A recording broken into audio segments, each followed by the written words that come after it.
अच्छा जी, सबसे पहले नाज़रीन हम कराची के जो गुल प्लाज़ा है उसके हवाले से आपसे बात करना चाहेंगे। वेरी इंपॉर्टेंट, कल भी मैंने इसके ऊपर पूरी आपके साथ बात की थी, डिस्कस किया था, आपको सारी जो सिचुएशन थी उससे आगाह किया था, आपको बताया था, मगर आज भी इसके ऊपर बात करना बहुत ज़रूरी है। आपको पता है 28 लाशें अब तक बरामद की जा चुकी हैं, 81 अफराद जो हैं वो अभी तक नहीं मिल रहे, वो लापता हैं, उनके बारे में कोई इन्फॉर्मेशन अभी तक कहीं से कोई नहीं मिली, कोई रिसीव नहीं हुई। आप अंदाज़ा लगा सकते हैं कि उनके जो घर वाले हैं नाज़रीन, उनके अहलो अहयाल जो हैं उनके ऊपर क्या बीत रही होगी, उनके ऊपर तो पहाड़ टूट पड़ा होगा, उनकी उम्मीदें तो बिल्कुल ख़त्म हो चुकी होंगी, उनको मैयत भी नहीं मिली, कितनी अजियत होगी। बिल्डिंग के बाहर आपने देखा लोग कैसे खड़े हुए चीखें मार रहे हैं, कैसे तड़प रहे हैं, उनकी तड़पती हुई आवाज़ें सोशल मीडिया पे वायरल है एवरीवेयर। इसकी जौन सी जो है ना नाज़रीन एक नई अपडेट है, कुछ आपको मैं दिखाना चाहूँगी, ये फुटेज आप प्लीज़ एक बार देखिएगा। यहाँ पर 179 जो शॉप्स थी ना वो ज़्यादा तामीर कर दी गई थी। फिर वो जो दाखिली और ख़ारजी रास्ते थे ना, ये शॉप्स एक्चुअली उधर तामीर कर दी गई थी, ठीक है। इन शॉप्स की वजह से नाज़रीन उन लोगों का निकलना बाहर मुहाल हो गया था। जब अंदर ये हंगामी हालत हुई थी तो उनको वो फिर बाहर रास्ते कोई नहीं मिल रहे थे, इसलिए कि जैसे मैंने बताया था कि जो रास्ते थे ना वो सारे के सारे उन रास्तों के ऊपर ही शॉप्स बना दी गई थी। 1021 शॉप्स की इजाज़त थी, गौर से सुनिएगा, 1021 शॉप्स की इजाज़त थी, मगर 1200 शॉप्स बनाई हुई थी, ठीक है। अब इसमें कौन कौन शामिल था, इनके जो मालिकान होंगे वो भी शामिल होंगे, डेफिनेटली शामिल होंगे। गुल प्लाज़ा के जो मालिकान थे वो डेफिनेटली शामिल होंगे।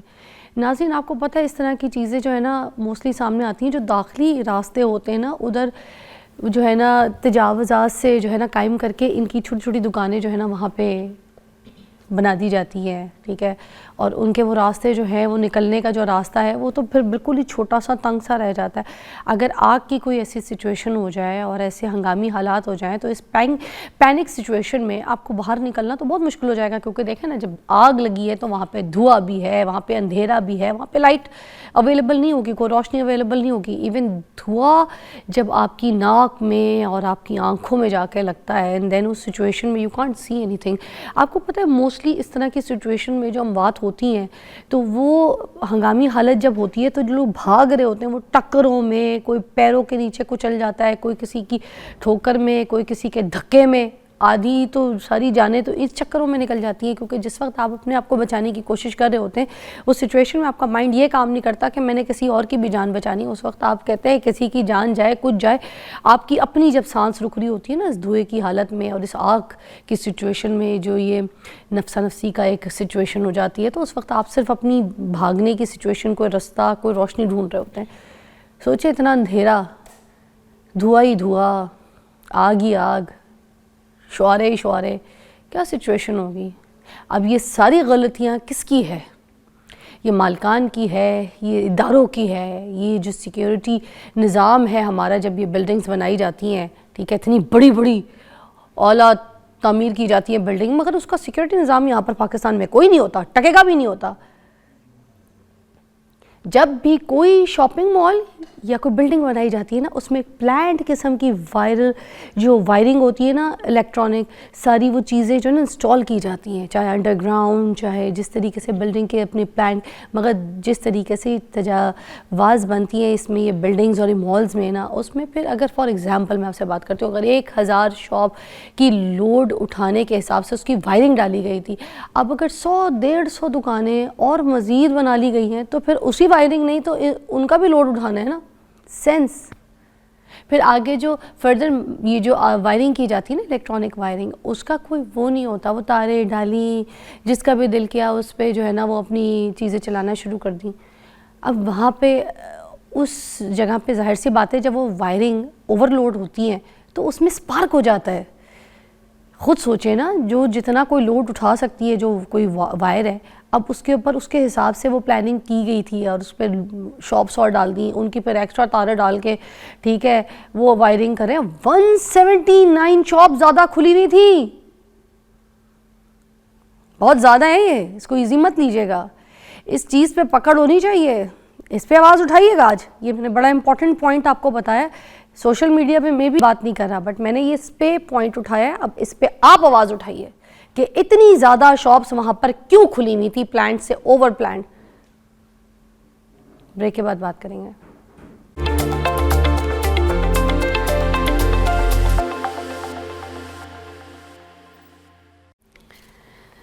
ओके, वेलकम बैक नाज़रीन। बहुत ज़बरदस्त टॉपिक है, इसके ऊपर आज जो बात करेंगे, आपकी कॉल्स भी हम शामिल करेंगे। नाज़रीन, आज जो हम बात करेंगे वो है मिसकैरेज के ऊपर। मोस्टली होता ही है ना कि जो लड़कियां हैं अब घर में पिल्स खाना शुरू कर देती हैं कि नहीं, अभी नई नई शादी हुई है, अभी तो बच्चा पैदा नहीं करना, अभी हमारी लाइफ शुरू हुई है। जो मियाँ हज़रात हैं वो ये कहते हैं कि भाई जब मैं कहूँगा बच्चा तब होगा, उससे पहले तुम अपनी फरमाइश मत करना, ठीक है। और कोई सिचुएशन होती है तो तुमने मुझे बताना है, अभी हम रेडी नहीं है पर तुम पिल्स खा लेना, ठीक है। या फिर जो आपको पता है पहले से जो एक प्रिकॉशंस के लिए कुछ गोलियां और कुछ चीज़ें इस्तेमाल की जाती हैं, मगर उसके बावजूद अगर बच्चा ठहर जाए तो उसके बाद घूम फिर के बात आ जाती है कि नहीं अभी मिसकैरेज करना है या फिर ये बच्चा नहीं चाहिए, ठीक है। या कोई भी ऐसी सिचुएशन, अब एक अबॉर्शन भी है जिसमें बाद में डिसाइड ये किया जाता है कि अगर नहीं बच्चा गिर रहा गोलियों से और ज़ाया नहीं हो रहा तो फिर अब हमने जाके अबॉर्शन करवा लेना है, ठीक है, जिसको डीएनसी कहते हैं।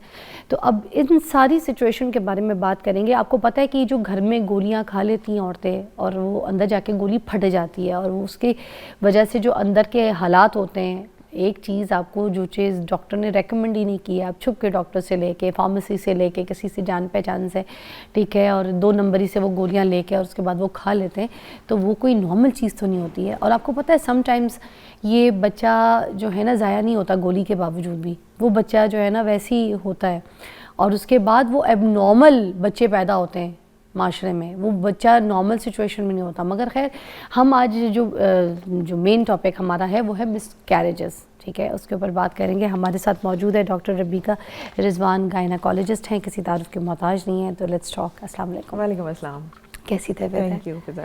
अच्छा, सबसे पहले मिसकैरेजेस की जो रीज़न है उसके बारे में बताइएगा, ये होते क्यों हैं, क्यों लोग करवाते हैं, किस वजह से आपके पास आते होंगे या लोगों के पास जाते हैं और बात करते हैं, ये क्यों होता है हमारे माशरे में ऐसा? मिसकैरेज का मतलब है 7वें माह से पहले अगर हमल ज़ाया हो जाए, यानी एक बच्चा 24 हफ्ते की मियाद को पूरा नहीं पहुंचता और 24वें हफ्ते से पहले ही अगर ज़ाया हो जाए तो इसे हम मिसकैरेज कहते हैं।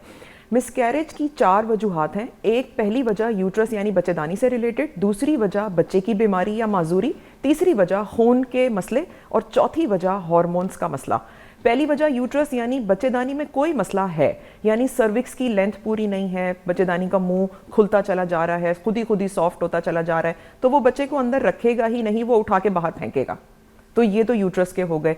फिर इसी तरह बच्चे की बीमारी यानी क्रोमोसोमल एबनॉर्मेलिटीज़, जैसे कोई भी मौरूसी बीमारी उसके अंदर आ गई, ट्राइसोमी है, डाउन सिंड्रोम में अक्सर मिसकैरेज हो जाता है। कोई और, यानी बच्चा ठीक से बना ही नहीं था, तो कुदरत का निज़ाम है कि वो एबनॉर्मल बच्चा कुदरत की तरफ से यूट्रस अपने अंदर नहीं रखता, वो उसे उठा के बाहर करेगा।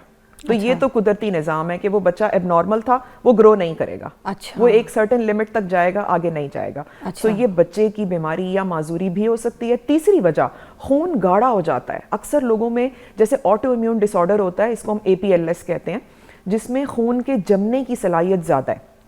अब वो क्या करेगा, जब खून जमेगा तो जाहिर है वो बच्चे को तो जाएगा ही नहीं। जब बच्चे को खून ही नहीं पहुंचा तो इसकी वजह से होगा मिस्ड मिसकैरेज, धड़कन अचानक बंद हो गई। अक्सर लोगों का ये होता है। ये किस स्टेज पे आके ये आके होगा 8वां 9वां 10वां हफ्ता। इतना? यानी अच्छा, 3-4 हफ्ते गुजर गए थे, 2 हफ्ते गुजर गए और एकदम धड़कन बंद हो गई। तो इसमें या ग्रोथ के मसले, अक्सर लोग कहते हैं कि जी ग्रोथ नहीं हो सकी, वो फिर ये मसला। फिर चौथी बात है हार्मोन्स, जो सोसाइटी में बहुत कॉमन हो गया है, यानी रैपिड वेट गेन। एकदम से वेट गेन बढ़ा, ज्यादा वजन हुआ, तो क्या हुआ, हार्मोन्स ने अपना रद्दोबदल शुरू किया और उसने प्रेगनेंसी को कबूल ही नहीं किया, तो वो फिर मिसकैरेज की तरफ चला जाएगा और खुद ब खुद घर में ब्लीडिंग शुरू हो जाएगी। तो ये पहचान कैसे हो, क्योंकि अमूमन वेट तो गेन होता है ना, मगर हमें क्या पहचान है कि किस टाइम पे गेन? अक्सर PCOS के पेशेंट्स में दाने निकले हुए होंगे, चेहरे पे बाल नजर आ रहे होंगे, हाँ, वजन ज्यादा होगा, साइकिल खराब होगा। अच्छा। अगर एक औरत का साइकिल तारीख पूरी नहीं है, डेट्स इरेगुलर हैं, इसका मतलब है कि उसके हमल में भी कोई ना कोई मसला होगा। अच्छा। तो ये डॉक्टर्स पहले से ही आइडेंटिफाई कर लेते हैं। हमने अब तो प्रेगनेंसी से पहले दवाइयाँ देना शुरू कर दी हैं। वो लोग जिनके हार्मोन्स के मसले होते हैं, हम उनको प्रेगनेंसी प्लान करने से 2-3 महीने पहले मेडिसिन देते हैं ताकि उनके अंदर हार्मोन्स थोड़ा बैलेंस हो जाएं। फिर एक और आपने सुना होगा, हम रखने की दवाई देते हैं। जब प्रेगनेंसी टेस्ट पॉजिटिव आता है ना, हम इंसर्ट करने के लिए टैबलेट दे देते हैं, जैसे साइक्लोजेस्ट की पेसरी है, अक्सर अच्छा। हम उसको ये स्टूल किन पास, पेशेंट्स को ये आपको उनको देते हैं जिनका प्रोजेस्टेरॉन लेवल कम है, यानी जिनका हार्मोन अच्छा नहीं है। तो वो क्या करेगा कि ग्रोथ होने नहीं देगा, तो हम ऊपर से हार्मोन देते हैं। अच्छा, तो ये मसले 4 तरह की वजूहात होती हैं, वो फिर हमने आइडेंटिफाई करनी है कि इसमें बच्चेदानी का कोई इशू है, खून का मसला है, बच्चा एबनॉर्मल है या हार्मोन्स खराब हैं। मगर रबीका जी, हमारे पास तो ऐसी सिचुएशंस है ना जो मोस्टली घरों में जहाँ पर पता चलता है कि अच्छा ठीक है बहू प्रेग्नेंट हो गई है या फिर बीवी प्रेग्नेंट है, तो हम तो कभी भी ये नहीं कहते कि जैसी प्रेगनेंसी की खबर मिली है या कोई है तो जाओ जाके डॉक्टर से रुजू करो, या फिर शादी के बाद अगर बच्चे की कोई प्लानिंग हो रही है फैमिली में तो कभी ये रेकमेंड नहीं किया जाता कि डॉक्टर के पास जाओ, तुम लोगों ने फैमिली प्लानिंग करनी है तो अब जो है ना तुम लोग को पता होना चाहिए कोई चीज़ें, कोई अगर मेडिसिन है, कोई ऊपर नीचे कोई आपका कमी है जिस्म में और बॉडी में, तो आप उसके बारे में पता करें। हम तो नहीं करते, हम तो प्रेग्नेंट हो जाए कुछ हो जाए उसके बाद जाके देखते हैं सिचुएशन। वो जो 4 कोई विजिट्स होते हैं डॉक्टर के, उसके ऊपर भी इतनी फाइट होती है ना कि आप तो कह रही है कि पहले। जी बिल्कुल, यही तो वजह है कि प्रेगनेंसी टेस्ट घर में ही पॉजिटिव आ गया, घर में ही कंटिन्यू हो गया, कोई ट्रीटमेंट शुरू नहीं हुआ, फिर 4-5 हफ्ते आगे गए, स्पॉटिंग होना शुरू हो गई, डॉक्टर के पास भागे भागे गए कि जी हमें तो खून पड़ रहा है या हमें तो दर्द हो रहा है। अब इसकी अलामात 3-4 तरह की हैं। अगर क्रैम्प्स हो रहे हैं, अगर पेट के निचले हिस्से में दर्द हो रहा है, इसका मतलब है कि ये प्रेगनेंसी में कोई ना कोई प्रॉब्लम आ रहा है। इसी तरह अगर घर में ही स्पॉटिंग शुरू हो गई तो इसका मतलब है कि ये तो थ्रेटेंड मिसकैरेज की तरफ जा रहा है। तो 3-4 अलामात हैं, बैकएक का होना, कमर दर्द बहुत ज़्यादा, लोअर एब्डोमिनल क्रैम्प्स होना, फिर स्पॉटिंग का होना और प्रेगनेंसी की अलामात का ख़त्म हो जाना, यानी वॉमिटिंग, मॉर्निंग सिकनेस जो हमें रोज़ाना की बेसिस पे हो रही थी वो अब कम होना शुरू हो गई है। अच्छा, इसका मतलब वो जो प्रेगनेंसी थी उसने ताकत नहीं पकड़ी और वो कम की तरफ चली गई और एबॉर्शन हो गया। अच्छा, तो इसका मतलब है कि हम जब भी प्लान करें सबसे पहले डॉक्टर के पास जाएं, पहला सिचुएशन। और ये जो फॉलिक एसिड वगैरह चीज़ें लोग खाना शुरू कर देते हैं खुद से ही, आयरन की टैबलेट्स लेना शुरू कर देते हैं कि एनीमिक ना हो जाए और खून की कमी ना हो जाए, आयरन की कमी पूरी हो, तो ये सारी चीज़ें सही रहती हैं क्या? जी, फॉलिक एसिड लेना चाहिए। आयरन हम शुरू में रेकमेंड नहीं करते क्योंकि इतनी वॉमिटिंग होती है, मॉर्निंग सिकनेस हो रही होती है, मतली पहले आ रही होती है, तो आयरन हजम नहीं होता, पेट में और ज़्यादा स्टमक अपसेट हो जाता है। तो फॉलिक एसिड लेकिन अच्छा है, वो हम बल्कि शादीशुदा कपल्स को फ्रॉम द डे 1 शादी के बाद ही रेकमेंड कर देते हैं, क्योंकि अगर कहीं प्रेगनेंसी ठहर गई तो वो फॉलिक एसिड शुरू के 10 दिन में बच्चे का दिमाग बनाने में मदद करेगा। क्योंकि हमें जब पता चलेगा ना प्रेगनेंसी ठहरी है, उसके 15 दिन पहले से प्रेगनेंसी ठहरी हुई थी। अच्छा, तो फॉलिक एसिड उसमें मदद करेगा। आयरन आपने खुद से नहीं लेना, आयरन रिच डाइट लेनी है। अच्छा। जैसे अनार, सेब, अक्सर लोग गाजर बहुत जूस बना बना के रोज़ाना पी रहे होते हैं। मेरी अभी पिछले दिनों में पेशेंट एक आ रही थी, उनको रोज़ पेट का दर्द, रोज़। मैंने फिर पूछा मुझे आज सारा दिन की डाइट बताओ, तो मुझे उसने बताया डॉक्टर साहब रोज़ गाजर का जूस पीती हूँ, बाकी भी डाइट बताई। लेकिन ये पॉइंट गलत था। गाजर में विटामिन ए है, गाजर विटामिन ए हम ज्यादा नहीं देते प्रेगनेंसी में। आपने अक्सर सुना होगा लोग स्किन का ट्रीटमेंट कराते हैं, रेटिनोइक एसिड ले रहे होते हैं, एक्यूटेन की टैबलेट है, रेटिन की टैबलेट्स हैं, उनकी वजह से भी मिसकैरेज होता है। हाँ, विटामिन ए से पेट में दर्द होता है। She is so right. हमारी पुरानी जो ज़माने की औरतें होती थी ना, उनको बता दो कि अम्मी पेट में दर्द होता है, तो वो आगे से पूछती होती थी गाजर तो नहीं खाई, इसका मतलब गाजर खाने से पेट में दर्द होता है। रोजाना नहीं जूस पीना, अगर कोई एक कभी महीने 2 महीने में पी लिया, क्योंकि उसका विटामिन ए बच्चे के लिए टॉक्सिक है। तो अनार खा लें, सेब खा लें, वो ठीक है, गाजरों का इस्तेमाल कम रखें। ठीक है। अच्छा, मैं जूसेस के ऊपर भी बात करूंगी प्रेगनेंसी के हिसाब से, मगर एक ब्रेक के बाद आपकी कॉल्स भी शामिल करेंगे। Give a call.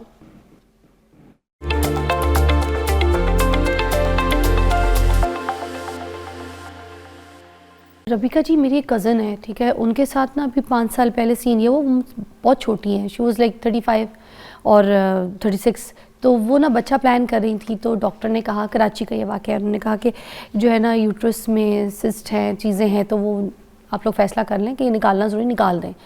तो वो ना उनको दर्द भी होती थी, तो यूट्रस निकालने का फ़ैसला कर लिया।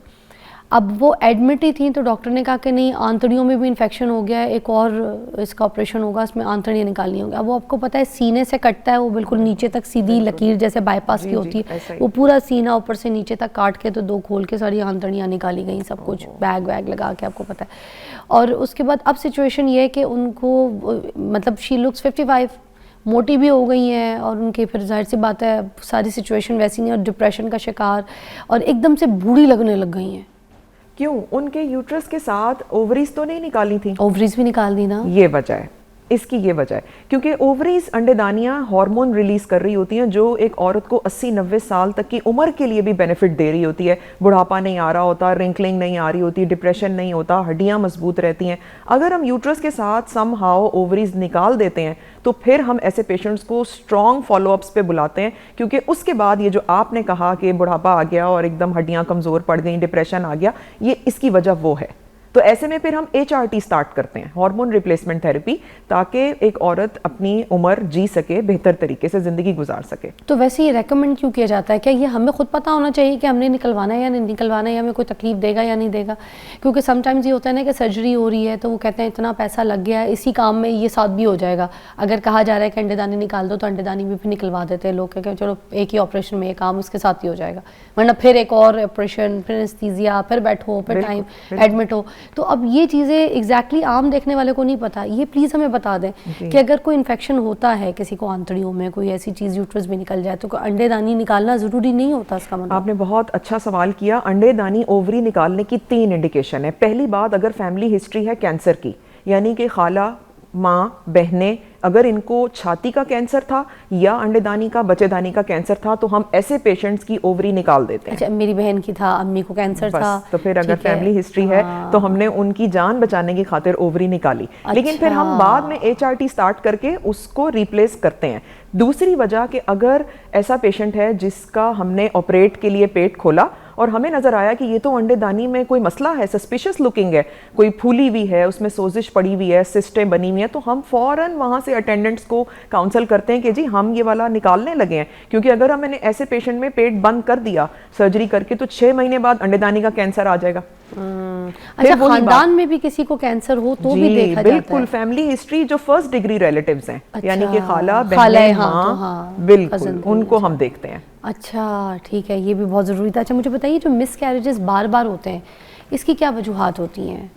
बार बार मिसकैरेजेस, रिकरेंट मिसकैरेजेस में 2-3 वजूहात देखना ज़रूरी है। सबसे ज़्यादा ऐसे लोगों में ना APLS सिंड्रोम कॉमन है, ऑटो इम्यून डिसऑर्डर्स कॉमन है, जैसे कि थायराइड। अक्सर लोगों को थायराइड यानी गिलड़ के मसले हो रहे होते हैं तो वो हमल ठहर ही नहीं रहा होता, ये ऑटो इम्यून है, यानी इसकी कोई वजह नहीं है, बस ये ऐसे ही हो जाएगा। फिर इसके अलावा खून गाढ़ा होने के मसले, यानी ऐसा होता है कि जब प्रेगनेंसी शुरू होती है ना तो ये वैसे ही थ्रोम्बोएम्बोलिक कंडीशन है, प्रेगनेंसी में वैसे ही खून के जमने की सलाहियत ज़्यादा होती है, तो हम क्या करते हैं, हम खून पतला करने के इंजेक्शंस लगा रहे होते हैं। अक्सर पेशेंट्स ने ये लगवाए हैं, पेट के नीचे, जिल्द के नीचे हम लगा रहे होते हैं इसको, क्लेक्सेन का इंजेक्शन है। तो वो क्या करेगा, वो जब खून पतला रखेगा तो बच्चे की तरफ धड़कन बेहतर रहेगी, खून की सप्लाई बेहतर रहेगी। सो रिपीटेड मिसकैरेजेस में एक तो ये, फिर अक्सर लोगों की बच्चेदानी में प्रॉब्लम होता है, बाइकॉर्नुएट यूट्रस, डायडेल्फस, 2 मुंह हैं बच्चेदानी के, यूट्रस 2 हैं। अच्छा। तो वो बच्चे टिकते ही नहीं है। इसी तरह बाइकॉर्नुएट में भी 8वें महीने तक हमल चला जाता है, फिर आगे वो बच्चे को, because there is no space inside, अंदर जगह ही नहीं है कि बच्चा ग्रो कर सके, तो यूट्राइन एनोमलीज होती हैं। फिर क्या होता है, सर्विक्स नरम पड़ जाती है, उसकी लेंथ कम हो जाती है, फिर हम बच्चेदानी के मुंह पे एक टांका लगाते हैं। इसको सर्वाइकल सर्कलाज कहते हैं, मैकडोनल्ड स्टिच कहते हैं, बड़ा मशहूर है, ये भी लोगों को पता है। और ये हम ज़्यादातर 13-14 वीक्स के बाद लगाते हैं उन लोगों में कि जिनमें बच्चेदानी का मुंह छोटा पड़ गया है। तो हम क्या करते हैं, टांका लगा के बंद कर देते हैं ताकि बेबी बाहर ना आ जाए। अच्छा, और ये जो जहनी दबाव होता है, कुछ लड़कियों को बहुत प्रेशर होता है, आपको पता है, फिर सिगरेट नोशी, मोटापा, ठीक है, कैफ़ीन का ज़्यादा इस्तेमाल और माहौलियाती आलूदगी, और ये जो कैंसर वगैरह के जो कुछ डर होते हैं लोगों को, या किसी पेशेंट को अगर कोई है, तो उसकी वजह से भी तो आपको पता है प्रेगनेंसी का मसला आता है। स्ट्रेस और बहुत ज़्यादा डिप्रेशन, इसका साइंटिफिक प्रूफ तो नहीं है, लेकिन प्रैक्टिकली हमने ये देखा है कि बहुत ज़्यादा स्ट्रेस हार्मोन्स को चूँकि ख़राब करता है, तो ख़राब होने की वजह से फिर क्या होता है, मिसकैरेज हो जाता है। अदरवाइज साइंटिफिकली ये इतना प्रूवन नहीं है, लेकिन डेफिनेटली अगर इतना ज्यादा स्ट्रेस है कि डेली बेसिस पे, तो कॉर्टिसोल रिलीज होता है ना स्ट्रेस में, कॉर्टिसोल और ज्यादा वजन बढ़ाता है, वजन बढ़ा और हार्मोन्स खराब हुए, प्रेगनेंसी की सपोर्ट खत्म, तो फिर वो मिसकैरेज हो जाता है। अच्छा, और ये क्यों कहा जाता है लड़कियों को सबसे पहले डॉक्टर्स रेकमेंड करते हैं कि थोड़ा सा वेट कम कर लें, दुबली पतली लड़कियां भी जाएंगी तो उनको कहा जाता है थोड़ा सा वेट और कम करें, कर ये क्यों, क्या वजह होती है? इसकी वजह हार्मोन्स ही हैं। अक्सर लोग देखने में पतले लग रहे होते हैं लेकिन वो रेजिस्टेंट केसेस होते हैं। मैंने बहुत से पेशेंट डील किए हैं कि जो बिल्कुल थिन लीन लड़कियां होती हैं लेकिन उनमें रेजिस्टेंट पीसीओएस चल रहा होता है, तो वो फिर हार्मोन्स इतने ज्यादा समझे कि आग भड़क रहे हैं कि वो प्रेगनेंसी को कबूल ही नहीं कर रहे होते। तो इसलिए हम उनका, और देखें कुछ लोग अक्सर पेशेंट्स आते हैं, मेरी तो कजन मोटी थी वो तो प्रेग्नेंट है। वो जो मोटी थी ना वो मस्कुलर वाली मोटी थी, वो फैटी वाली मोटी नहीं थी। ये डिफरेंस है। अक्सर लोगों को का मस्कुलर बॉडी होती है, अच्छा। मसल्स ज्यादा होते हैं, पट्टे ज्यादा होते हैं, लेकिन अक्सर लोगों में फैट का कंटेंट ज्यादा होता है जो देखने में थिन लीन लग रहे होते हैं। तो ये इंसुलिन रेजिस्टेंस हो जाती है, इसकी वजह से ही शुगर के लेवल बढ़ते हैं। डायबिटीज बहुत बड़ी वजह है मिसकैरेज होने का। लोगों को शुगर का मसला होता है और वो पता नहीं होता और वो कुछ नहीं ले रहे होते और उसकी वजह से हमल नहीं ठहरता। सो मेडिकल डिसऑर्डर्स बड़ा इसमें देखने पड़ते हैं, शुगर, थायराइड, ब्लड प्रेशर ऐसा कि जो कंट्रोल ही नहीं हो रहा, और इसी तरह APLS सिंड्रोम, ये देखने की बड़ी ज़रूरी वजह है क्योंकि यही सबसे ज़्यादा रिपीटेड मिसकैरेज करते हैं। एक हुआ, दूसरा हुआ, तीसरा हुआ। अच्छा, घर की औरतें जो है ना मोस्टली लड़कियों को पिलाना शुरू कर देती हैं जूसेस। अब जूसेस प्रेगनेंसी में थोड़ा सा इंसुलिन जो है रेजिस्टेंस बढ़ा भी देता होगा, शुगर लेवल भी बढ़ा देता होगा क्योंकि प्योर शुगर होती है उसके अंदर। हम जब रस निकाल के पी रहे हैं तो उसके अंदर तो आपको पता है इंसुलिन ही सारा कुछ बढ़ रहा है, मगर उसके अंदर कार्ब्स कुछ होते ही नहीं है, ना ही तो हम उसका कुछ छिलका इस्तेमाल कर रहे होते हैं। तो ये ठीक होता है उस प्रेगनेंसी टाइम पे पीना? Is that okay? क्या वाकई ताकत, जान और सब कुछ देता है या बस हमारे लिए नुकसानदेह है? जूसेस रोजाना की बेसिस पे नुकसानदेह हैं, और ऐसे जूसेस जिसमें आप चीनी डाल डाल के बना रहे हैं, तो मैं हमेशा ये रेकमेंड करती हूँ कि फलों को वैसे खा लें, बजाय इसके कि आप चीनी डाल डाल के उनको रगड़ रगड़ के जूस बना बना के पिएं। फलों को वैसे खा लें, सेब खा लें, थोड़ी देर बाद अमरूद चाट मसाला नमक लगा के खा लें, अनार के दाने अच्छे हैं उन्हें खा लें। गाजर का जूस मैं ज़्यादातर अवॉइड करवाती हूँ क्योंकि उसमें विटामिन A है, वो प्रेगनेंसी के लिए सेफ नहीं है। फिर अनार का जूस अक्सर लोगों का गला ख़राब कर देता है, फिर हमें गले ख़राब के लिए एंटीबायोटिक्स और बाकी ट्रीटमेंट देना पड़ता है। तो जूसेस को रोज़ाना की बेसिस पे ना लें, कभी हफ्ते में एक दफा ले लिया, और वो भी वो लोग जिनमें बहुत वॉमिटिंग है, जिनके अंदर पानी ठहर ही नहीं रहा, उन्हें हम ज्यादातर फ्लूइड्स पे रखते हैं। रबीका जी, आखिरी सवाल, ज़्यादा टाइम बिल्कुल कम है, हमें बता दें कि जो DNC है ये एग्जैक्टली इज़ दैट सेफ और इट्स रियली नॉट सेफ? लड़कियों को रेकमेंड करना चाहिए कि अगर कोई बहुत सिचुएशन ऐसी हो गई है और वो DNC की तरफ जाती हैं तो करना चाहिए या नहीं? Very important please. DNC अब ऑब्सोलीट हो गई है, अब हम लोग MVA करते हैं, पढ़े लिखे कंसल्टेंट्स गायनाकोलॉजिस्ट अब लोग MVA करते हैं। MVA सेफ प्रोसीजर है, उसका बड़ा अच्छा सा अपरेटस होता है जो कि यूट्रस के लिए ठीक है। देखें, जो लोग गोलियां खाते हैं ना घरों में, उनको इतना ज़्यादा अनबेरेबल पेन हो जाता है कि आधी रात को भी शौहर बीवी को ले लेके भाग रहा होगा इमरजेंसी में कि वो बर्दाश्त से बाहर है। तो अब हम ज़्यादातर टैबलेट्स देख के रेकमेंड करते हैं, तो MVA कर देना सेफ है। DNC लोहे के औजारों से होती थी जिसमें यूट्रस को हम खुरच खुरच के दीवार अंदर से निकालते थे, अब हम MVA करते हैं, अब हम DNC नहीं करते। MVA सेफ है और क्विक प्रोसीजर है, और MVA के बाद हमें गैर जरूरी टेस्ट भी नहीं कराने पड़ते। जो अंदर पीसेस रह जाते हैं ना वो साफ हो जाते हैं, और वो निकालना ज़रूरी होता है? निकालना ज़रूरी होते हैं क्योंकि वो अंदर इन्फेक्शन स्प्रेड होता है, बहुत ज़्यादा सेप्सिस हो जाता है। अब देखें, वो मिसकैरेज, वो बच्चा तो नहीं बनाना, अब हमने माँ को बचाना है। माँ बचेगी तो अगली दफ़ा ताकतवर हमल हो सकेगा। क्या बात है, थैंक यू सो मच, बहुत बहुत शुक्रिया रबीका जी आपकी तशरीफ आवरी का। आई होप आप ये रील अपने लिए सेव करके ज़रूर रखिएगा। जिन जिन की शादियाँ हो रही हैं, ये जो बच्चे प्रेगनेंट होना, बच्चियाँ प्रेगनेंसी प्लान कर रही हैं, उनको ये रील ज़रूर देखनी चाहिए। Take a break.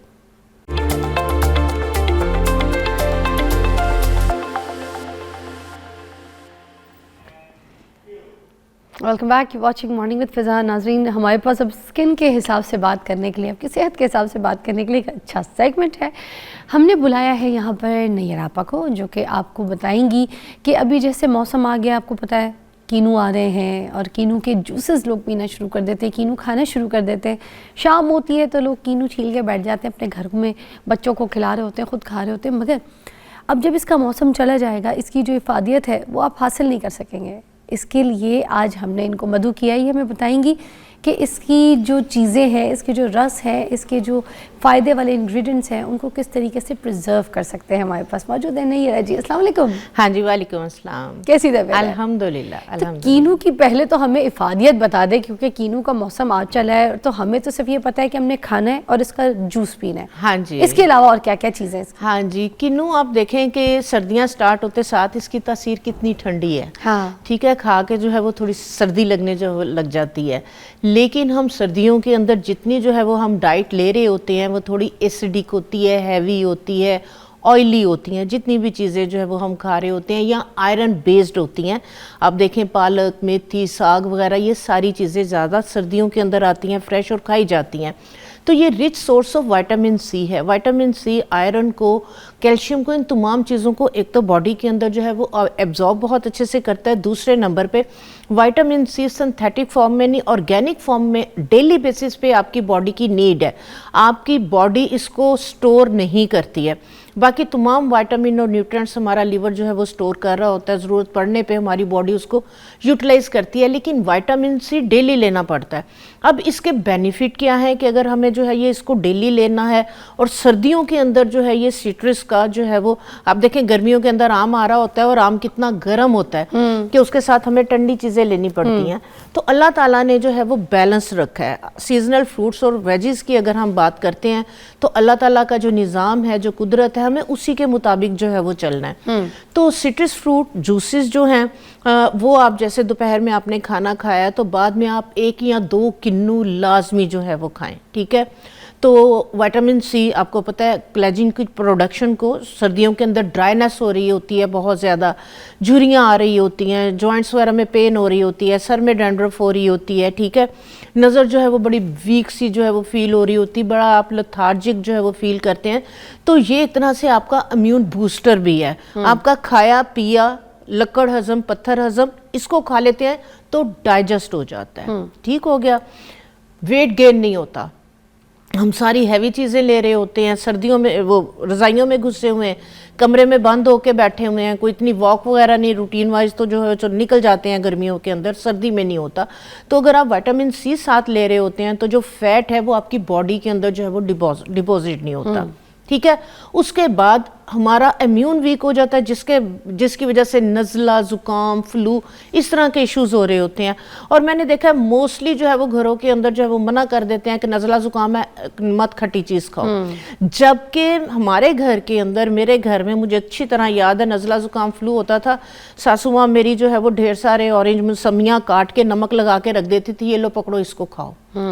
तो विटामिन सी आपके जब इम्यून को बूस्ट करेगा तो नज़ला ज़ुकाम फ्लू जो है ये चीज़ें होंगी नहीं, अगर हुई हैं तो बेहतर हो जाएंगी। हाँ, खट्टी चीज़ नहीं लें अगर गला आपका ख़राब है। मौसमी आप देखें, फ्रूटर आता है वो मीठा होता है, ठीक है, उसमें खटास इतनी ज़्यादा नहीं होती। उसके बाद हम ऑरेंज को खा के, ऑरेंज छीलते हैं ना, उसके अंदर से जो उसके वाइट जो उसका शेल है, उसकी जो लेयर है छिलके में और किन्नू, उसको तो हम रज के जो है ना एक एक जो है ना उसका वो साफ करते हैं, उसको साफ करते हैं। ऐसे ही है। नहीं, आप जो उसके साथ जो वाइट पार्ट होता है, ठीक है, उसका जो प्रोटेक्टिव छिलके में और उसके अंदर एक प्रोटेक्टिव लेयर होती है, आप जब काशे खा रहे होते हैं तो आप उसको लाजमी में कंज्यूम करें। उसमें क्या होता है खासकर वो लोग, हाँ जी मैं आपको बताती हूँ, क्योंकि आपको पता है मेरा ऑर्गेनिक के ऊपर बहुत ज़्यादा रिसर्च है, काम है, मेरी ऑर्गेनिक प्रोडक्ट्स हैं। पैक्टीन एक गम है, ठीक है, ये वो गम है जो आपके जूसेस वगैरह को गाढ़ा करने के लिए, ज़ैंथन गम आती है, CMC आती है, पैक्टीन इससे जो है वो रिफाइन की जाती है, जो आपके ऑरेंज पील्स हैं और उसके अंदर का जो वाइट पार्ट है। तो पैक्टीन बेसिकली एक गम है, ठीक है, ये थिकनर है, आपके जूसेस वगैरह को थिक करता है। तो सर्दियों में आप देखें कॉन्स्टिपेशन का कितना इशू हो जाता है। अगर आप ऑरेंज को उसके उस वाइट के साथ खाएंगे, क्योंकि ये एक जेली है, एक जेल है, तो जब आप उसके साथ खाएंगे आप देखें कि आपकी कॉन्स्टिपेशन नेचुरली जो है ये खत्म हो जाएगी। ये अच्छा, लुब्रिकेट करेगा। उसकी ब्रेक है नैया जी, उसके बाद हम किचन में जाएंगे और किचन में जाके सारी चीज़ें जो प्रिजर्व की है, जो सारे प्रोडक्ट्स लेकर आई हैं, जो नए तरीके के टोटके हैं, सब आपको यहाँ पर सिखाएंगे भी, बताएंगे भी हर्बल। एक ब्रेक के बाद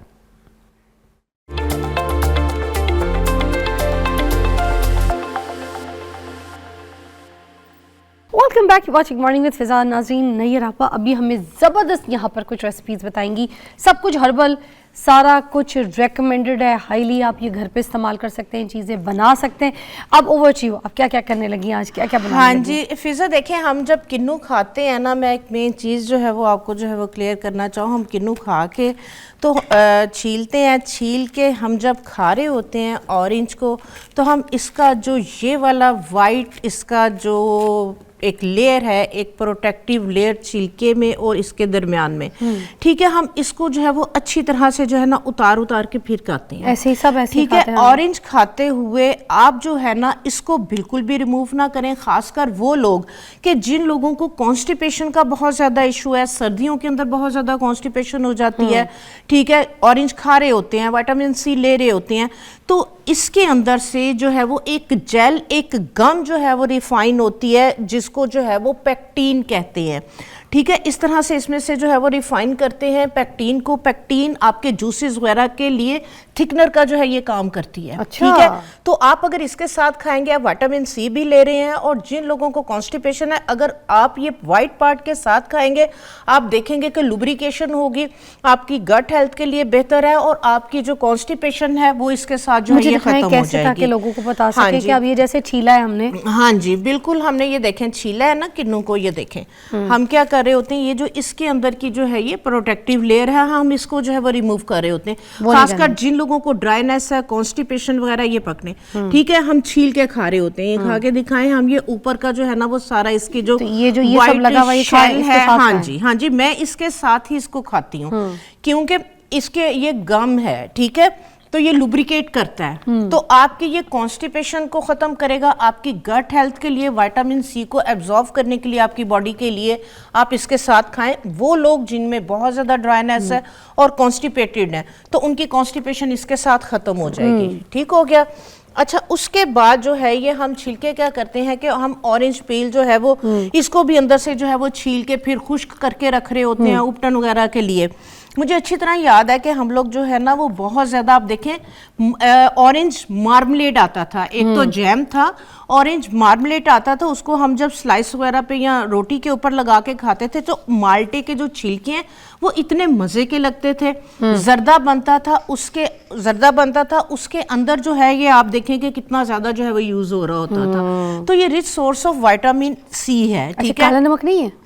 नहीं, काला नमक अच्छा लगता है लगा के? हाँ, काला नमक लगा के बहुत अच्छा लगता है। अच्छा, आज मैं आपके साथ जो चीज़ शेयर करने जा रही हूँ, क्योंकि मेरा जो है वो एक उपटन, ब्राइडल उपटन जो है वो बहुत ज़्यादा जो है वो सेल होता है और बहुत पसंद किया जाता है। उसकी आज जो मेन उसकी जो रेसिपी है, आज आपके साथ मैं वो शेयर करने जा रही हूँ। हाँ जी, तो आप लोग क्या करते हैं कि माल्टे के छिलके जो है वो खुश्क करके उसका पाउडर आप डाल रहे होते हैं, वो जस्ट लाइक एक एक्सफोलिएटर रह जाता है।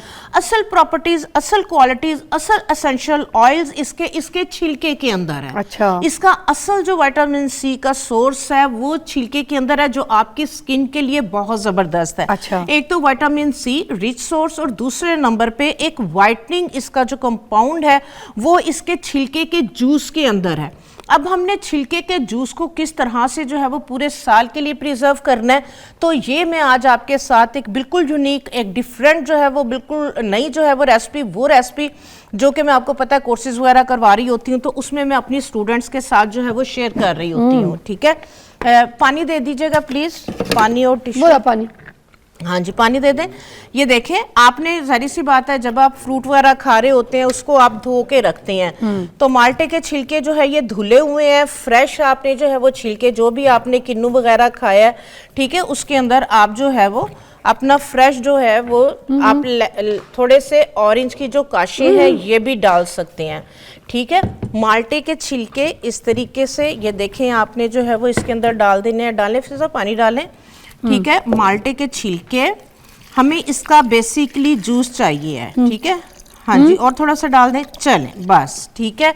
अच्छा, इसी मौसम के अंदर आप देखें कि गेंदे के फूल हर तरफ क्यारियां भरी हुई हैं। गेंदे के फूलों के अंदर ये क्वालिटी है कि जो ब्लैक हेड्स, व्हाइट हेड्स बन रहे होते हैं, फ्रैकल्स किसी भी तरह से नहीं जा रही, तो इसी के अंदर हम फ्रेश जो है वो गेंदे के फूलों की जो पत्तियां हैं ये डालेंगे, क्योंकि इसका भी जो है वो एक्सट्रैक्ट चाहिए, हमें इसके एसेंशियल ऑयल चाहिए हैं, हमें इसके वो कंपाउंड चाहिए कि जो इसके फ्रेश पेटल्स के अंदर है। हमें ड्राई पेटल्स नहीं चाहिए, हमें फ्रेश पेटल्स चाहिए, स्किन के लिए बहुत अच्छा होता है, बहुत अच्छा होता है। उसके बाद आपको पता है गुलाब की पत्तियां, इसके अंदर भी जो है वो विटामिन ई बहुत ज्यादा है, और इसका जो एसेंशियल ऑयल है, इसकी जो खुशबू है, इसका जो एक्सट्रैक्ट है वो फ्रेश पत्तियों के अंदर है। अच्छा। ड्राई होने के बाद जाहिर सी बात है कि वो खत्म हो जाता है, उसकी वो क्वालिटी और वो प्रॉपर्टी नहीं रहती। ठीक है। इसी के अंदर जो है वो हम छील के एलोवेरा जो है वो जेल डाल देंगे। ठीक है, अच्छा। मैंने जो है वो इस तरीके से एलोवेरा जेल ली है।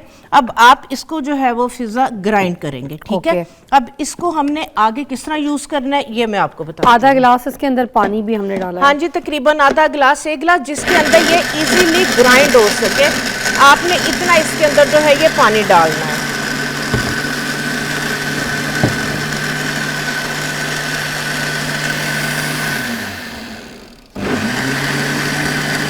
छानना भी है? हाँ जी बिल्कुल।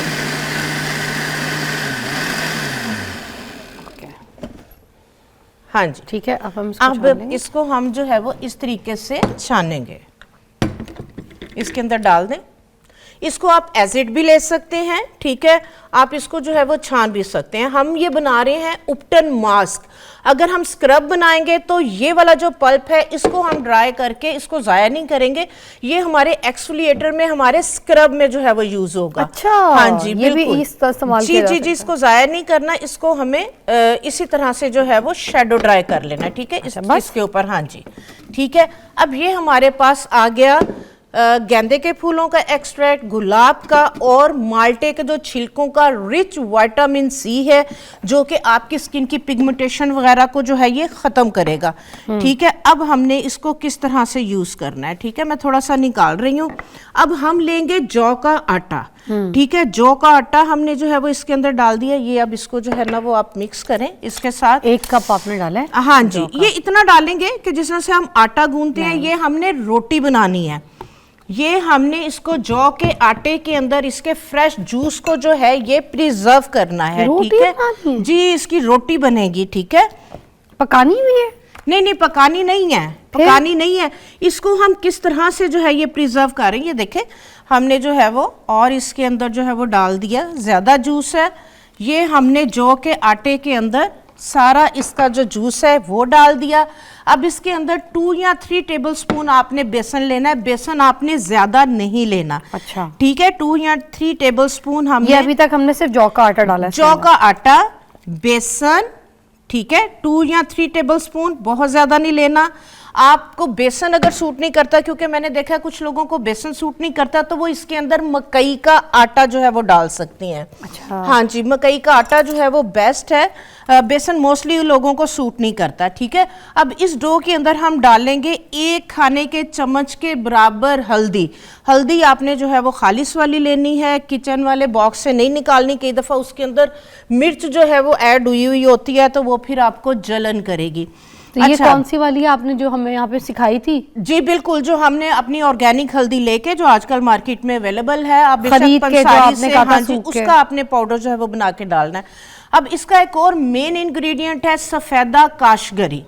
ठीक है, जिंक ऑक्साइड या सफेदा काशगरी, इसका भी जो है वो इसके अंदर हम 2 टेबलस्पून जो है वो इसके। ये क्या काम करेगा? सफेदा काशगरी आपके स्किन के कलर को जो है ये वाइट टोन देगा, सफेद करेगा। ठीक है, तकरीबन ये 2 टेबलस्पून के करीब हमने इसके अंदर जो है वो सफेदा काशगरी का जो है वो डाल दिया। ठीक है, अच्छी तरह से इसको मिक्स कर ले। अब इसके अंदर जाएगा मुलट्ठी का पाउडर। ठीक है, मुलट्ठी आपको पता है झाइयों के लिए भी बहुत अच्छी है। हाँ जी, जो मुलट्ठी है आपको पता है कि बहुत ज्यादा जो है वो क्लियर करता है। जी, ये तकरीबन जो है वो इसके अंदर 1 टेबलस्पून के करीब हम डालेंगे मुलट्ठी का पाउडर। ठीक है, इसको आपने इस तरह से जो है ये मिक्स करते चले जाना। थोड़ा सा डालूं ये वाला जूस पड़ा जो है? हाँ जी बिल्कुल डाल लें, अगर थिक हो रहा है तो इसको डाल लें। ठीक है, और इसके अंदर तकरीबन ऑर्गेनिक जो सिरका है 2 टेबलस्पून के करीब हम इसके अंदर जो है वो ऑर्गेनिक सिरका डालेंगे। जो सिरका है ये भी आपकी स्किन की पिगमेंटेशन वगैरह को जो है ये ख़त्म करेगा, और ये हमने पूरे साल के लिए इसको प्रिजर्व करना है। तो ये हमारे जो इस वाली जो डो है, ये वाली रोटी है, उसको प्रिजर्व भी करेगा जो सिरका है। और सिरका जो है ये भी स्किन की वाइटनिंग के लिए, स्किन की ग्लो के लिए जो है वो बहुत जबरदस्त है। आपने एप्पल साइडर वाला डाला है? 2, हाँ जी, एप्पल साइडर सिर्फ 2 टेबलस्पून डालना है। सिरका आपने बहुत ज्यादा नहीं डालना। सफेद सिरका भी डाल सकते हैं क्या? हाँ, नहीं सिंथेटिक नहीं डालें। आपको पता है हम ऑर्गेनिक पे काम कर रहे हैं, तो इसलिए आपने इसके अंदर जो है वो ऑर्गेनिक ही जो है वो डालना है। ठीक है, प्रिजर्व के लिए सिरका हाँ यूज जी। किया। बाकी अगर आपकी एक्नी है तो आपने इसके अंदर जो है वो नीम के पत्तों का पाउडर डाल देना है, अगर एक्नी है। अगर ऑयली स्किन नहीं है, एक्नी का इश्यू वगैरह नहीं है, तो ये ऑप्शनल है।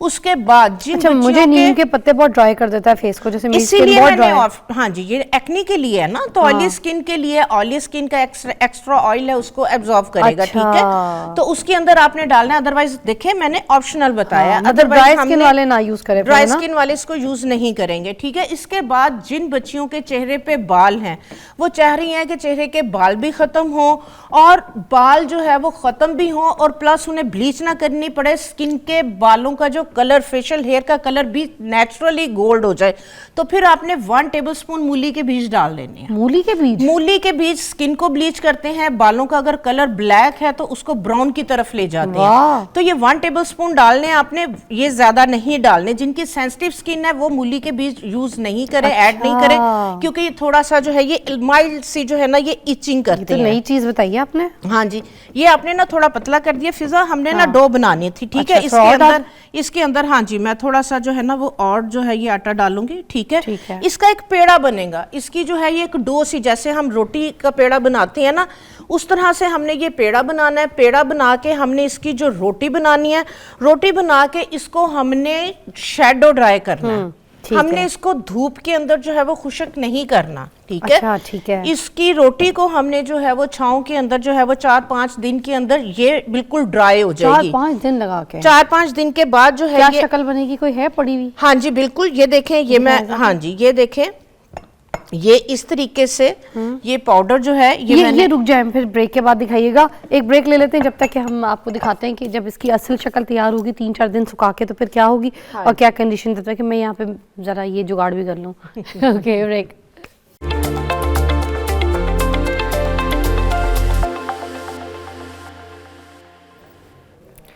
अच्छा ठीक है, ये प्लेट में जो हम लोगों ने डो बनाया था, ये डो बनाई, ये थोड़ी सी पतली हो गई, जिस तरह से हम आटा गूंथते हैं ना, ये डो उस तरह से रेडी होगी।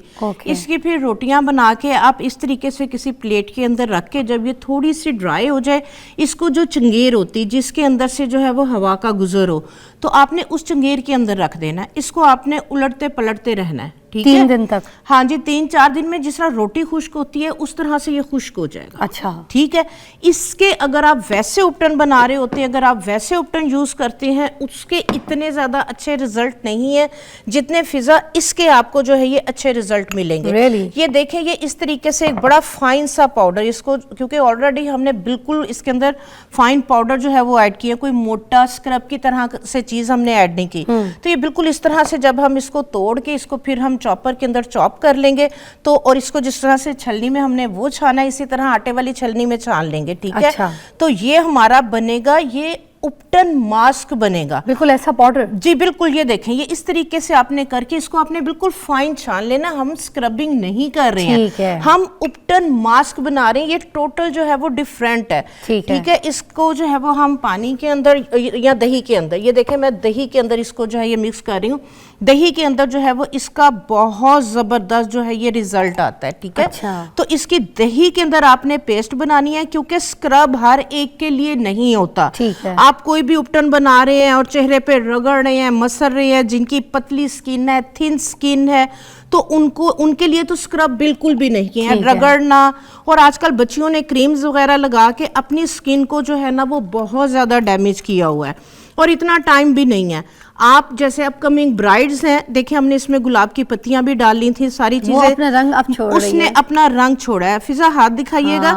ठीक है, ये देखें इसकी लेस, इसकी लुब्रिकेशन। ठीक है, ये देखें इसका जो है ये ड्राई होके तो इसका जो है ये कलर आएगा और ये इसका रिजल्ट आएगा। ये देखें। ठीक है, इसको आपने डेली बेसिस पे यूज कर सकते हैं। स्क्रब या कोई भी एक्सफोलिएटर आप डेली बेसिस पे यूज नहीं कर सकते। जो अपकमिंग ब्राइड्स हैं, जो चाह रही हैं कलर फेयर हो, सर्दियां खत्म हुई हैं, टैनिंग हो रही है बहुत ज़्यादा, एक ड्राई डेड लेयर बनी हुई है, डेली बेसिस पे आप रात को फारिग हो गए हैं, ये वाला जो है वो दही के अंदर आप पैक बनाएं। इसको आप जो है वो आधे घंटे के लिए लगा रहने दें। आधे घंटे के बाद आप इसको जो है वो मसाज करते हुए सर्कुलर मोशन के अंदर जो है वो चेहरे को वॉश कर दें।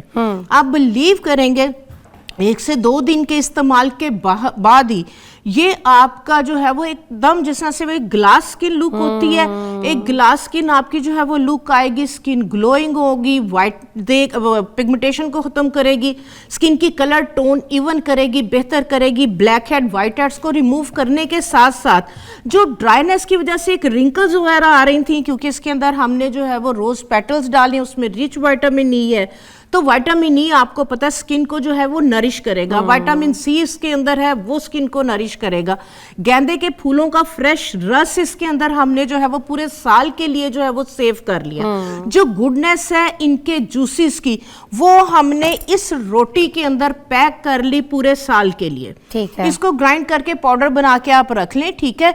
जितना ये पाउडर है उतना ही आप थोड़ा सा जो है वो जौ का आटा और मिक्स करके इसको माइल्ड भी कर सकते हैं। ठीक है। कुछ लोगों को अगर फील होता है जिनकी बड़ी पतली स्किन है या जिन्होंने स्किन डैमेज की हुई क्रीम्स लगा के, तो वो इसको जो है माइल्ड कर सकते हैं इसमें थोड़ा सा और जौ का आटा डाल के। ओके। ठीक है। अभी ये देखें हमने सिर्फ 2-3 मिनट के लिए लगाया है, ठीक है। ये देखें किस तरह से, जिस तरह से ये नेचुरल जो है, ये देखें जिस तरह से हम ब्लीच वगैरह लगाते हैं, क्योंकि इसमें हमने दही डाला है, खमीर हुआ है, ठीक है।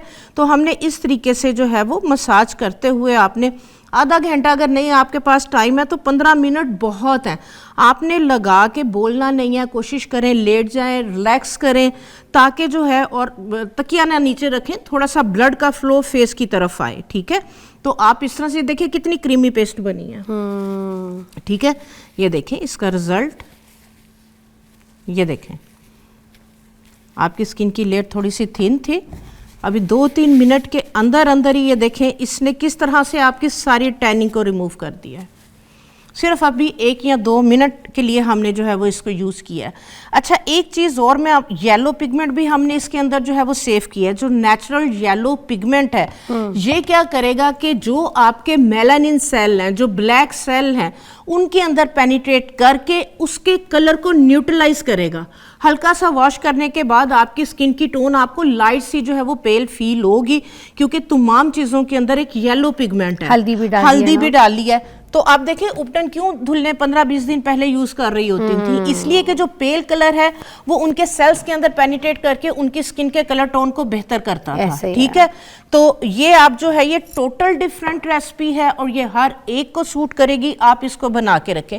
इसके बाद जिस तरह से जो है वो ऑरेंज का जो फ्रेश जूस है, आप अगर इसका सीरम बनाना चाह रहे हैं, ठीक है, आपने जो है ये इस तरीके से फ्रेश जूस ले लिया, जितना फ्रेश जूस है उतनी इसके अंदर आप ग्लिसरीन जो है वो इसके अंदर डालेंगे, ठीक है। अच्छा, ये वही वाला जूस है जिसके अंदर हम वो भी गेंदा और गुलाब है? हाँ जी, बिल्कुल यही वाला जो जूस हमने बनाया है, इसी को आप स्टेन करके, ठीक है, इसका हम सीरम भी बना सकते हैं, ठीक है। आपके पास अगर टाइम नहीं है उपटन यूज करने का, तो ये जितना जूस है उतनी इसके अंदर जो है वो ग्लिसरीन ऐड करें और इसके अंदर आप जो है वो एलोवेरा जेल फ्रेश, ठीक है, वो डाल के, तो आप इसको इस तरह से जो ऑलरेडी जेल्स मिलती हैं एलोवेरा, इसके अंदर क्योंकि प्रिजर्व लगा हुआ होता है, तो आप ये वाली जेल जो है वो इसमें डालेंगे तो ये जूस आपका प्रिजर्व हो जाएगा, खराब नहीं होगा, इसमें स्मेल नहीं आएगी, ठीक है। तो ये आप इस तरीके से जो है ये इसका सीरम भी बना के जो है वो इस जूस का एलोवेरा जेल के साथ जो है वो रख सकते हैं, ठीक है। तो ये वाला सीरम जिस तरह से आपने उपटन को वॉश किया है, तो बाद में आप ये वाला सीरम इसके अंदर विटामिन ई के कैप्सूल्स भी डाल सकते हैं, ठीक है।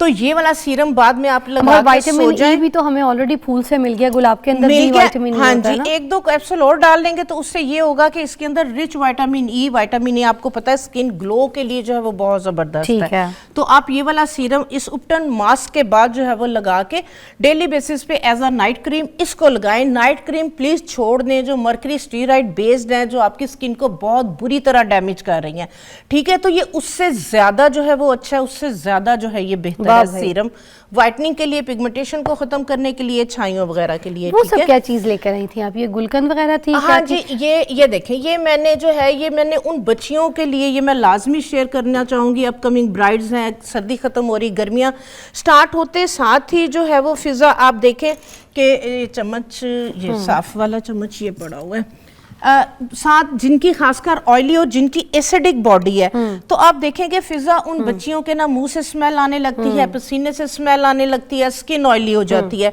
तो आप क्या करें, फ्रेश गुलाब की पत्तियां और गेंदे की पत्तियां, ठीक है, टाइम हमारे पास सिर्फ 1 मिनट है। थोड़ी सी चीनी डाल के, थोड़ा सा लेमन जूस और थोड़ा सा सिरका डाल के, ये देखें इस तरीके से इसकी गुलकंद बना के रख लें। ठीक है, ये मैंने बना के रखी हुई है, मैं इसको जो है वो लाजमी हफ्ते में 1-2 दफा खाती हूँ, खा के देखें। ठीक है। ये बच्चियां जो है वो अपकमिंग ब्राइड्स खासकर जो है वो बना के रखें। खट्टिया?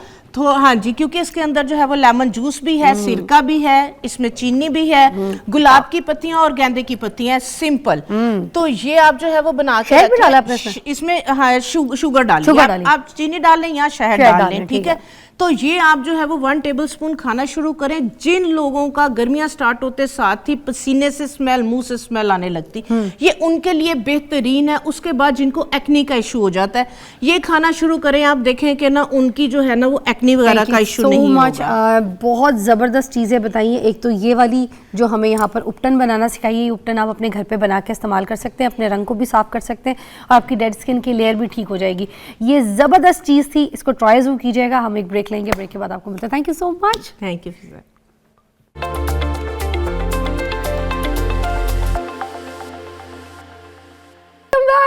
Morning with Fiza. इतनी ज़बरदस्त मेहमान मेरे साथ मौजूद है। नाज़रीन, दुआ कासिम है, छोटी सी है और कम उम्री में इन्होंने बिल्कुल ही बहुत छोटी सी एज में स्कूल के टाइम पे जो है ना वहाँ पे नात शरीफ पढ़ना शुरू की, उसके बाद छोटे छोटे मिली नगमे गाना शुरू किए और उसके बाद जो है अब ये मीडिया में ऑन स्क्रीन आ गई हैं। लोगों ने इनको बड़ी पजीराई दी है, इनके गाने चीज़ें लोग सुनते हैं। इनके अब्बू जो है, इनकी स्टोरी बड़ी स्ट्रॉन्ग है। वालिद साहब इनके रिक्शा चलाते हैं, रिक्शे वाले, बहुत मेहनती हैं, बहुत मेहनती बाप की बेटी हैं और इनके जो वालिद साहब हैं जो कुछ कमाते हैं वो इनके ऊपर भी स्पेंड करते हैं, लगाते हैं ताकि इनका करियर, इनका जो शौक़ है वो आप सबके सामने आ सके। कैसी है दुआ? जी अल्हम्दुलिल्लाह, मैं बिल्कुल ठीक हूँ। हमारे लिए भी दुआ कीजिएगा। जी है, आपकी अम्मी और आपके अब्बू तो आपके लिए दुआ भी करते हैं और नाम भी दुआ रख दिया। जी। तो ये कब से सिलसिला शुरू हुआ, बताएं कैसे पता चला लोगों को, आपके घर वालों को, कि आप इतना अच्छा गाती है, इतनी अच्छी आवाज़ है? मैं 6 साल की थी जब मैंने पढ़ना स्टार्ट किया। हाँ। तो मेरे भाई नात ख़्वां हैं, वो पढ़ते थे, तो उनको देख के मुझे भी शौक हो गया। बड़े भाई आपके? जी मेरे बड़े भाई। अच्छा, तो क्या मुझे नाम भी है उनका? मोहम्मद काशिफ। मोहम्मद काशिफ। अच्छा, मेन स्ट्रीम पर लोगों के सामने अभी कर चुके हैं वो, कभी मीडिया के सामने कोई उनकी नहीं, वो महफिलें पढ़ते थे, अब उन्होंने छोड़ दिया। अच्छा, जी छोड़ दिया। क्यों छोड़ दिया? बस उनका अपना शौक है, वो टिकटॉक बनाते हैं। अच्छा अच्छा। जी। और उसके बाद फिर आपको उनसे देख के शौक हुआ और आपने रास्ता पकड़ लिया? जी, फिर मैंने एकेडमी में सीखने जाती थी, अपने भाई के साथ ही थोड़ा बहुत सीखती थी, वो सिखाते थे। उसके बाद मेरे फादर मुझे सिखाते हैं, वही मेरे उस्ताद हैं। वाह, आपके फादर की अच्छी आवाज़ है। जी, उनसे ही मेरे अंदर कन्वर्ट हुआ है। वाह वाह वाह। फिर मिली नगमे में भी पढ़ गए आपने? जी जी, ये समा की आवाज़ पे कंपटीशन हुआ था, उसमें मैंने विन किया। तो विन भी किया? दुआ, ये तो वालिद साहब ने बताया नहीं हमें। विन भी कर चुकी है माशाल्लाह। और अब जो है आप कितने बरस की हैं? मैं 14 इयर्स की। 14 साल की हैं माशाल्लाह। तो देखें अभी भी बच्ची हैं और छोटी सी उम्र में कितनी मेहनत कर रही हैं, अपने शौक़ को आगे लेकर आ रही हैं। हमें क्या सुनाना चाहेंगी, हमारे लिए क्या तैयारी की है आपने? सॉन्ग सुनाऊंगी मैं आपको, हुसैन बख्श गुल्लू साहब का। चले फिर हो जाए दुआ, माइक आपके पास है जी। सोनिए जे तेरे नाल दगा मैं कमावा, नी रब करे मैं मर जावा। हाय नी अल्लाह दिसो मैं मर जावा। सोनिए जे तेरे नाल दगा मैं कमावा, नी रब करे मैं मर जावा। हाय नी अल्लाह दिसो मैं मर जावा। वाह। मुख तेरा वेख के ते चन शर्मोंदा है, रब भी बना के तैनू आप वेख जांदा है। हाँ, मुख तेरा वेख के ते चन शर्मोंदा है, रब भी बना के तैनू आप वेख जांदा है। फुल्ला जिहा दिल तेरा, फुल्ला जिहा दिल तेरा, कदी जे दुकान नी रब करे मैं मर जावा, हाय नी अल्लाह दी सो मैं मर जावा। सोनिए जे तेरे नाल दगा मैं कमावा, नी रब करे मैं मर जावा। बड़ी बुरी बात है, बहुत नाराज़ हूँ मैं तुमसे। मैंने तुम्हें क्या कहा था कि आते के साथ ही दुआ करना, दुआ है तुम्हारा नाम, आते के साथ ही अल्लाह करे मैं मर जाऊँ। ये कैसी बातें की तुमने? तुम्हें बहुत अच्छा गाया है, शाबाश, वेरी नाइस। एक ब्रेक के बाद मिलते हैं।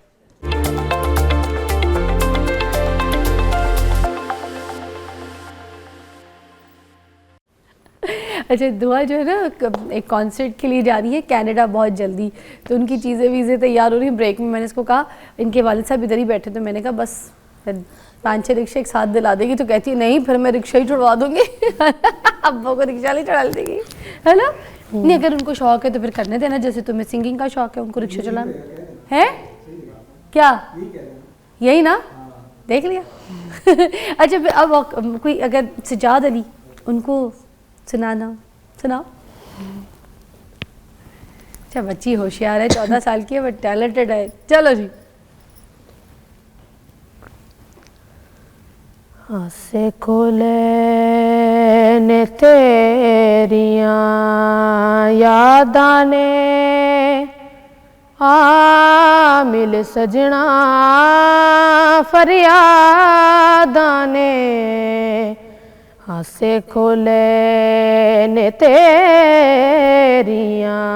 यादां ने, आ मिल सजना फरियादां ने, मेरे दिल दा सोना तक वेड़ा, दर्दां ने ठिकाना लभया है, तू ना विछड़ के मिलियो चन सजना, सा सारा ज़माना लभया है, तस्वीर बना के मैं तेरी जीवन दा बहाना लभया है, तू ना विछड़ के मिलियो चन सजना, सा सारा ज़माना लभया है,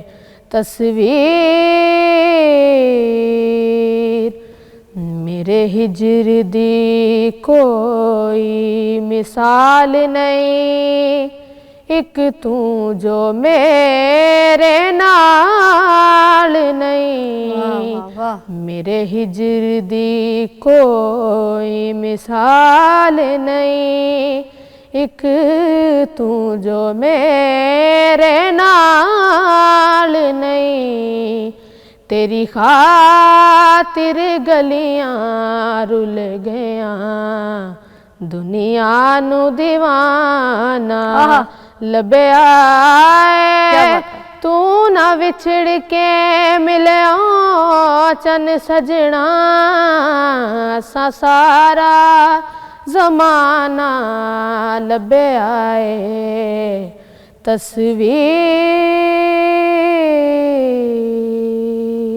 कोई नूर जहाँ का भी सुनाओ, बहुत अच्छा गाया तुमने, बहुत अच्छा गाया। नूरजहां के न वो पंजाबी आते हैं उनके। पंजाबी गा दो। हाँ, पंजाबी तो मुझे बहुत पसंद है, सबको पसंद है, कल्चरल ज़बान है। सुनाओ भाई, प्रमोट करें पंजाबी। वो सुनाऊंगी। कौन सा? वेख तेरा प्यार मैनू मिला। हाय, सुना दो, किसी ने नहीं गाया मेरे शो पे आज तक, गाओ गाओ। हाँ। वेख तेरा प्यार मैनू मिलिया, मैं दुनिया ते होर की लेना, वेख तेरा प्यार मैनू मिलिया, मैं दुनिया ते होर की लेना, करीना दूर कदमा तो करीना दूर कदमा तो असां तैनू होर की कहना वे इक तेरा प्यार मैनू मिलिया मैं दुनिया ते होर की लेना। अपना बहुत ख्याल रखिएगा और इसी तरह से दुआ को सुनते रहिएगा, दुआ को पसंद कीजिएगा और इसके लिए भी दुआ कीजिएगा। Thank you for your time Dua, best of luck, see you tomorrow, bye bye.